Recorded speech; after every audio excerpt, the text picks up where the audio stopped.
Bismillahirrahmanirrahim. Assalamualaikum warahmatullahi wabarakatuh. Ketemu lagi dengan saya Risma Sari di mata kuliah pajak penghasilan. Baik teman-teman, kita memasuki pertemuan ke-6 ya.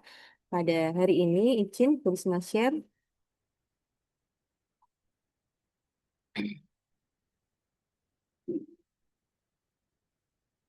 Nah, di sini Bu Risma mau membahas mengenai peraturan Menteri Keuangan nomor 168 di tahun 2023 ya. Ini terkait tentang petunjuk pelaksanaan pemotongan pajak. Ini ada ini. Nanti di draft itu untuk PPh pasal 21, Bu Risma ngasih 3 bahan ajar ya. Yang pertama, Bu Risma kasih memberikan bahan ajar mengenai pajak penghasilan, nanti bagaimana ketentuan terbarunya, skemater, lalu tata cara perhitungannya, dan ada sedikit nanti PPT mengenai pajak penghasilan PPh 21 paradigma baru di tahun 2024. Ini sama saja nanti sudah Bu Risma share di link Drive.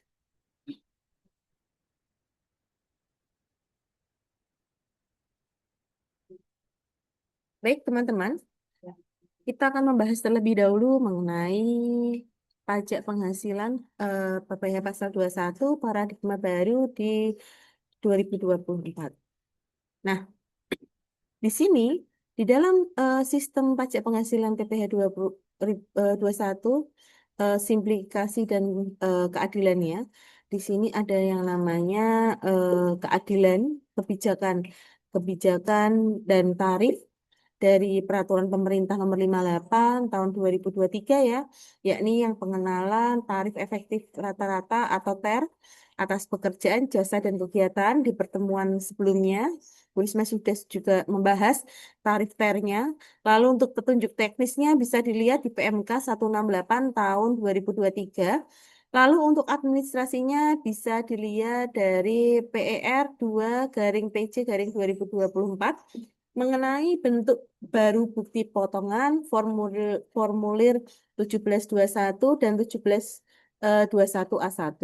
Nah, di sini nih ya, kita akan membahas topik yang spesifik ya. Ini adalah PPh pasal 21 di mana kita fokuskan kepada subjek pajaknya, tarif TER bulanan atau hariannya, lalu perhitungan dari pegawainya baik pegawai tetap maupun pegawai tidak tetap.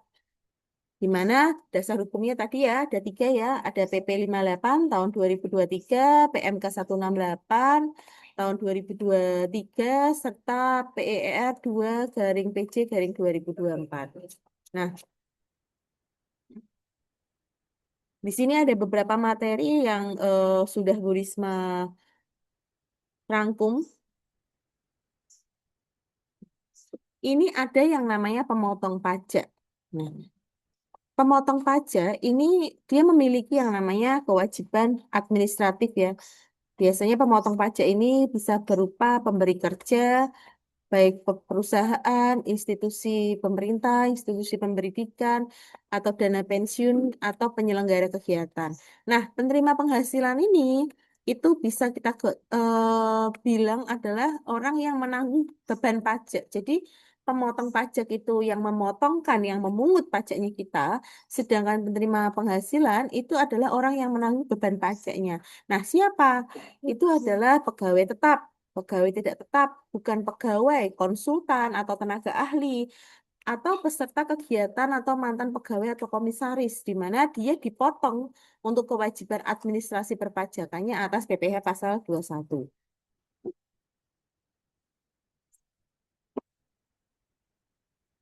Nah, ini ya. Objeknya siapa? Di sini objeknya. Kalau objeknya itu secara teratur, berarti setiap bulan ada itu biasanya gaji. Tunjangan tetap. Kalau tidak teratur, biasanya seperti THR itu hanya dikeluarkan 1 tahun 1 kali, atau bonus atau jasprot itu biasanya hanya dikeluarkan setahun 1 kali. Nah, upah lainnya misal ada upah harian atau jasa honorarium atas jasa, atau mungkin ada hadiah dari kegiatan. Nah, siapa yang bukan merupakan dari objek pajak? Kalau kita tadi lihat nih, oh objek pajak PPh 21 berarti yang dikenakan. pemotongan tarif PPh satu tadi ada gaji, THR, eh, jasa honorarium. Nah, yang bukan merupakan objek pajak PPh satu itu biasanya bantuan atau sumbangan. Lalu natura atau penggantian natura sesuai peraturan. Di pertemuan sebelumnya, Bu Risma sudah membahas juga mengenai natura ya, kenikmatan yang diberikan oleh oleh entitas ya untuk pegawainya, untuk kesejahteraan pegawainya. Nah, tapi ini natura itu juga diatur. Ada yang masuk sebagai objek pajak, ada yang masuk termasuk bukan objek pajak. Lalu klaim asuransi kesehatan atau klaim asuransi jiwa itu bukan termasuk objek pajak. Jadi kalau misal ada klaim asuransi jiwa, misal teman-teman adalah pemegang polis, setelah itu teman-teman melakukan klaim asuransi atas asuransi kesehatan ya.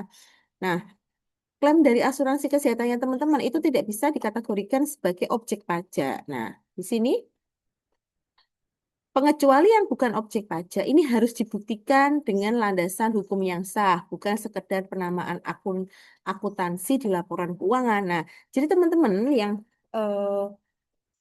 membuat laporan keuangan seperti Natura, ada beberapa Natura yang memang dia non-deductible expense, itu masuknya adalah sebagai objek pajak. Ini bukan sebagai objek pajak. Jadi benar-benar harus hati-hati memasukkan atau mengkategorikan yang deductible expense dan non-deductible expense.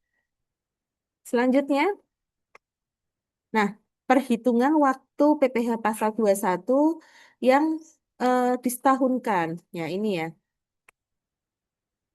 Nih, ini masa berjalannya Januari sampai November. Dihitung dulu nih, Januari sampai November itu dihitung 80%-nya. Nanti di bulan Desember itu akan dihitung masa terkininya di bulan Desember. Ya. Jadi tuh nanti dari Januari sampai November itu dihitung penghasilan brutonya dikali ter bulanannya itu berapa. Nanti ya ada tarif ter bulanannya ya. Kemarin juga sudah Bu Risma jelaskan untuk lapisan tarif ter bulanan ataupun lapisan untuk tarif ter tahunannya. Lalu di akhir periode tahun Desember itu dihitung ulang setahun dengan tarif progresif lalu dikurangi pajak yang sudah dibayar. Berarti akan dikurangkan dengan pajak kredit pajaknya di PPh pasal 25-nya. Berapa yang bisa dikurangkan untuk eh, membayar PPh satu pasal 29 di akhir tahun ya. Pemetaan kategori TER berdasarkan status PTKP dan nilai PTKP setahun ya. PTKP adalah penghasilan tidak kena pajak.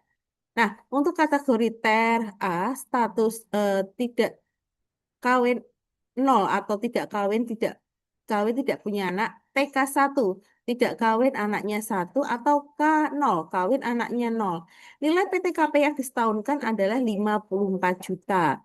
Setiap satu tambahan itu ditambahkan 4,5 juta. Jadi kalau misal kawin anaknya satu berarti 4,5 juta tambah 4,5 juta tambah 54 juta. Nah, ada kategori TRB, TK anak 2, TK anak 3, K anak satu, K anak 2 itu sama ya nilai PTKP-nya setahun 63 juta sampai dengan 67.500. Nanti tinggal teman-teman tambahkan aja. Nih, simulasi kasus pegawai tetap, misal Pak Andi ya, statusnya TK anaknya 0, berarti tidak kawin, tidak punya anak. Berarti dia masuk kategori TER yang A. Ini ya teman-teman ya, TER yang A. Penghasilannya dia adalah 10 juta per bulan. Kita lihat. Dia berada di lapis kedua dengan penghasilan berada di lapisan 9 dengan tarif TER 2%. Perhitungannya dia bulan normal, misal Januari, dia ada perhitungan 10 juta dikali dengan 2%. Nanti dia ada tarifnya 200.000 kena pajaknya. Selanjutnya, ketika bulan April, dia ada yang namanya THR-an. Menghitungnya adalah gajinya dia 10 juta, ditambah dengan THR-nya 10 juta, total brutonya adalah 20 juta, maka dia akan masuk ke lapisan TER 19 di tarif 9%. Berarti jumlahnya dia ketika dia ada THR di bulan April bukan 10 juta ditambah 10 juta dikalikan dengan 2%, tapi dia 10 juta ditambah dengan THR 10 juta, 20 juta, dia ikut lapisan TER yang ke-19, berarti tarifnya 9%. Gajinya dia, pendapatannya dia di bulan April adalah 20 juta dikalikan dengan 9%. Jadi totalnya pajak yang harus dibayarkan Pak Andi adalah 1,8. Ya, jadi berbeda ya. Ini bisa dilihat ya kalau dia bulanannya cuma 10 juta, 2%, 200.000. Tapi ketika dia ada tambahan pendapatan, tadi ya seperti Jaspro, THR, bonus itu kan ada yang namanya pajak ya. Dia ikut lapisan TER ke-19, maka tarif pajaknya 9%. Oke. Nah, ini rekonsiliasi masa terakhir di Desember. Nah, kita masih melanjutkan kasusnya Pak Andi ya. Tapi kan di bulan Januari pajaknya 200, Februari 200, Maret 200, April dia dapat bonus 10 juta, pajaknya 1,8. Diasumsikan dari bulan April, Mei sampai dengan November itu pajaknya sama. Dia nggak ada pendapatan lainnya kecuali gajinya tadi ya 10 juta. Berarti kita lihat ya, kita hitung gaji setahunnya si Pak Andi tadi. Gaji setahunnya Pak Andi, Jane, saya buka ini juga.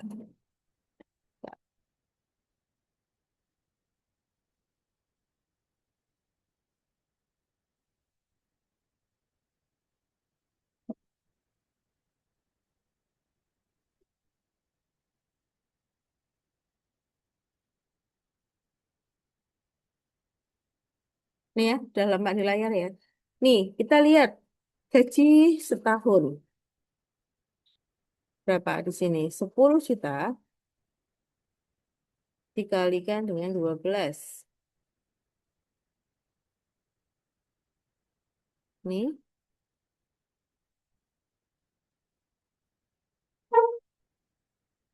108. Tiga.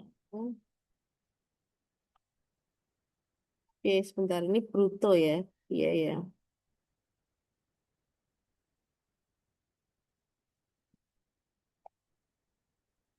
Oh, gajinya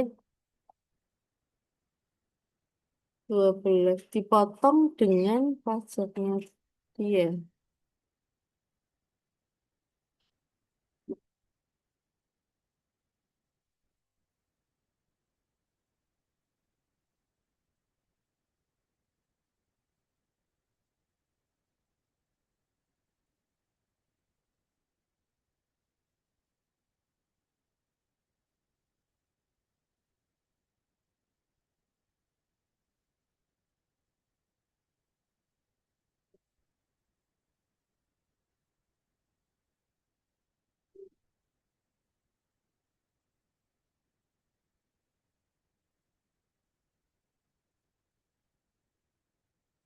Terus dikali 12.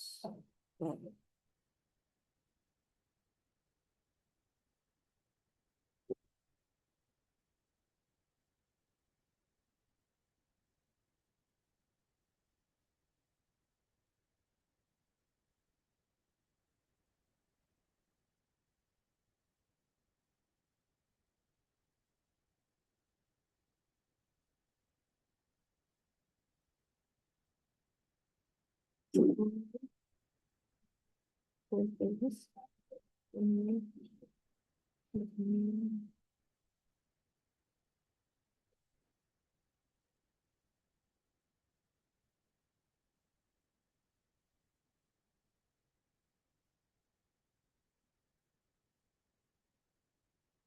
Ya loh teman-teman ini kita bonusnya 12 juta. Mungkin ini 12 juta ya, coba.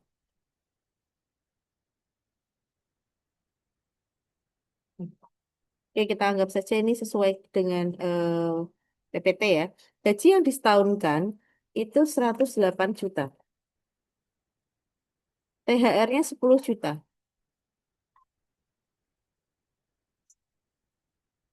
Lalu di sini bonusnya di bulan September ternyata ada bonus dia 12 juta.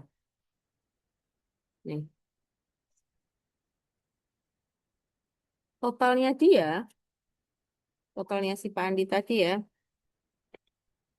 130 juta. Coba ini berapa nih? 108, 10, bonus di bulan September 12 juta. Oke, ini nanti bisa diganti ya, 12, 108 juta tambah 10, ya kan? 108, 30, iya 130 juta. Nah, ini minusnya, kita kurangi biaya jabatan. Kemarin biaya jabatan maksimalnya adalah 6 juta per tahun. Nah, maksimalnya 6 juta per tahun. Jadi ini 6 juta, ini biaya jabatan,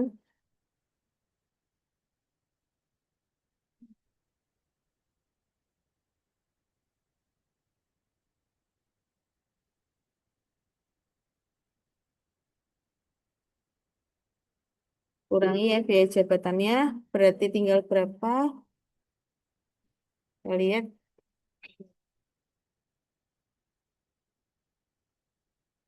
nih, dapat ya, untuk penghasilan kena PTKP-nya ya, penghasilan kena pajaknya, nih. Terus dikurangi lagi PTKP-nya. PTKP-nya di sini Pak Andi ini tidak kawin, anaknya nol, belum punya anak. Berarti PTKP-nya adalah 54 juta. Kurangi lagi ini dan ini. 70 juta. Eh, hmm,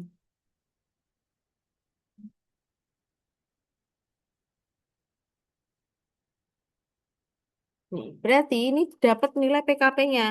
Nah, baru kita hitung nilai pajaknya. Kita hitung pajaknya.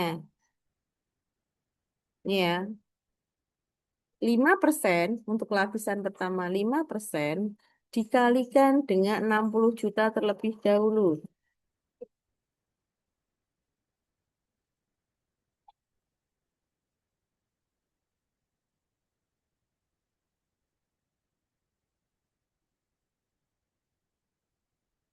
Hitung.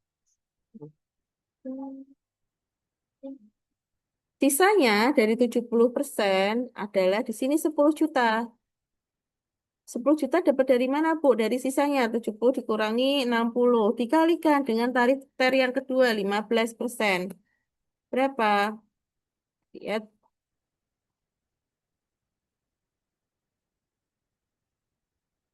15%. 1.500.000.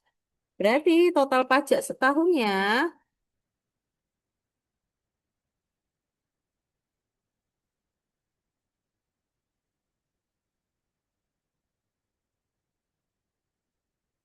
ini adalah total pajak setahunnya. Kalau misal pajak per bulannya,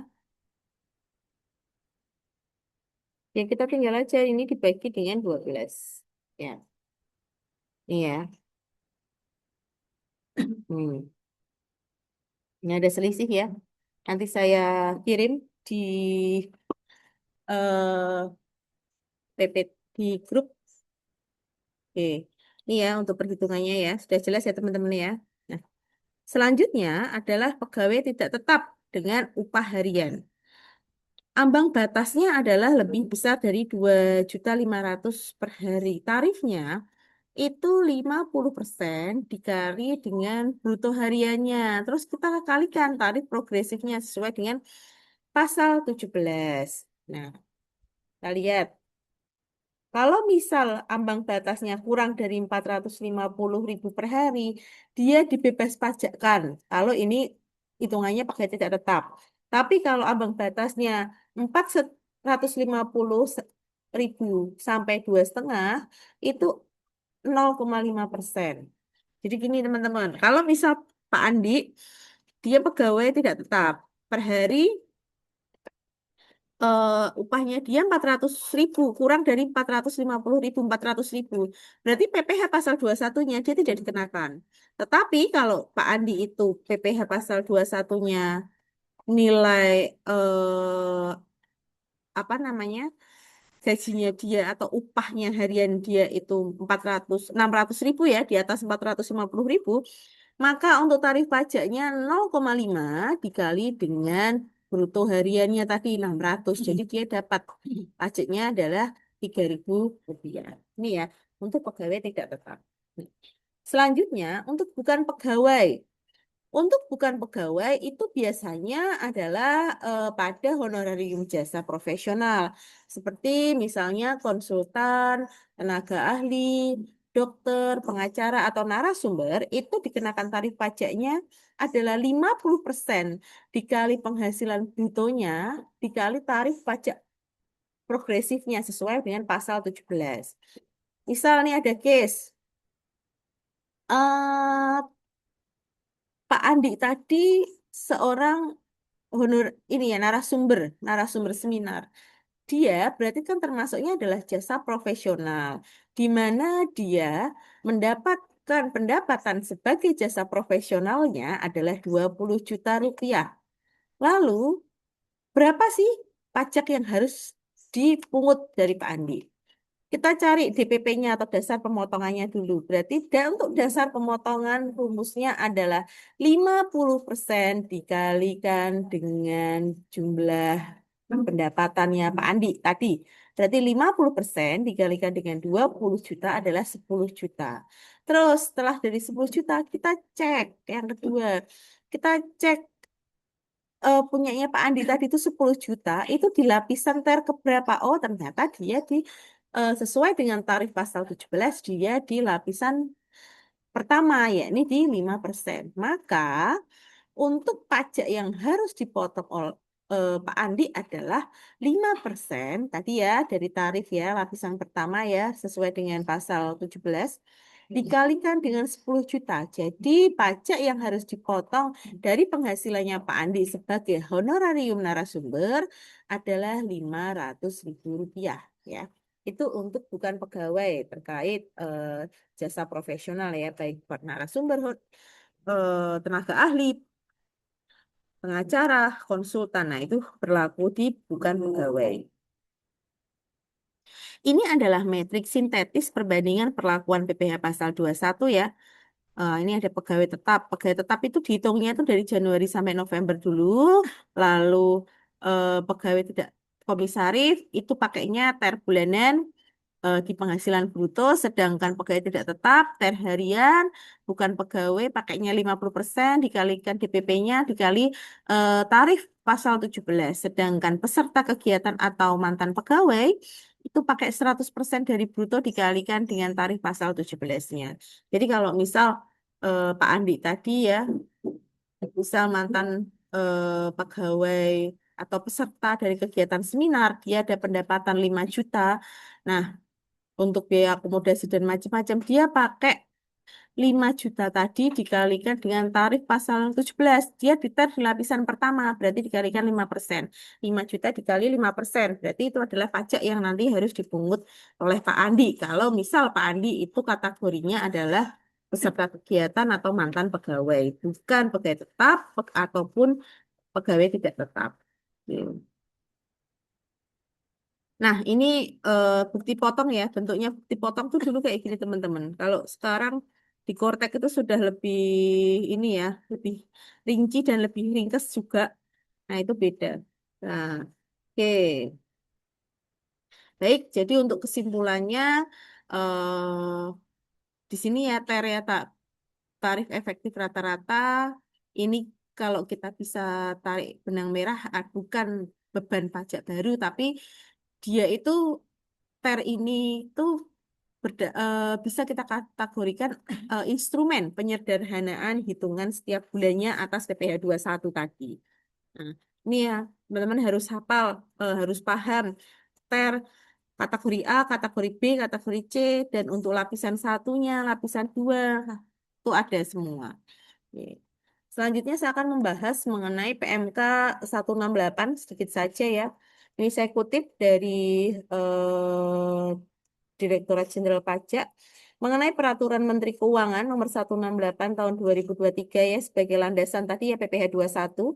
tentang petunjuk pelaksanaan pemotongan pajak atas penghasilan yang sehubungan dengan pekerjaan, jasa, atau kegiatan orang pribadi.